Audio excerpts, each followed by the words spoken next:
160, 140, almost day and night. You know that a shot of adrenaline can kill you, stops the heart. And that flooding of adrenaline, which is the stress hormones, begins to do damage to your brain, to your heart, to your muscles, to every nerve, everything. It begins to destroy you.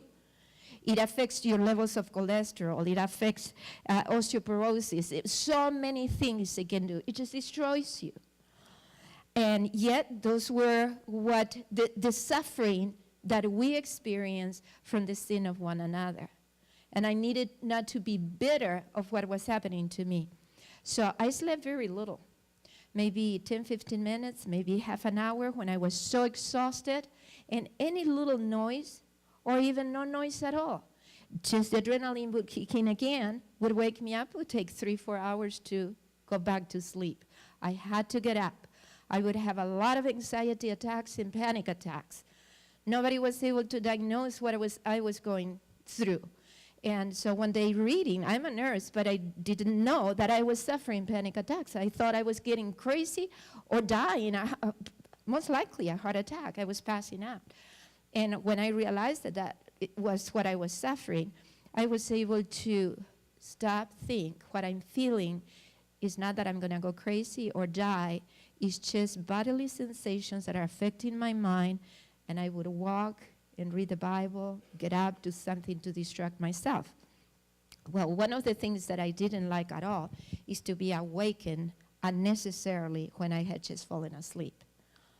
And this precious husband of mine would have this urge to come to the house. He says about food or about the TV. I believe that the Holy Spirit would bring him back home. But he couldn't stand being in the home. So it was come but hate it. And he usually would come around 10. When he couldn't fall asleep in his apartment, he would come to see if he could get some comfort in the house. And so I said, sweetheart, would you be so kind to, when you're going to come, at least let me know if it is okay. Announce yourself. Don't come just like a Don Juan to my house because you're not living here. And he said, oh, of course, I can do that. He did it one time and never again. And so I remember one of my friends says, why don't you throw his stuff out of the house, change the locks? And that was a pretty tempting idea, but God didn't give me permission. He said, if you do that, Renan will never come back because he's too prideful to deal with things like that. He will never crawl back in humility. So you need to be the humble and wait. And so one night he comes back to the house at an obnoxious time, and he wakes me up. And my heart goes into shock, into this anxiety attack. And how do you feel? How do you think I was feeling toward him? It's natural to be upset and irritated for the lack of compassion and understanding. But what could I expect from him, right? Could I expect anything better? No. And so the question is the same question that Paul asked and many people in the Bible and that the Lord coached me to ask. Lord, what do you want me to do? So folks, what is the question we need to ask? Lord, what do you want me to do? Do you think the Spirit will coach you in what you need to do? Yeah, so he says, Alvi, I want you to get up. And I go, Lord, I cannot get up. I'm so weak, I was feeling like a wet noodle. Can you put a noodle standing up? No, I couldn't. I was weak, I was shaky.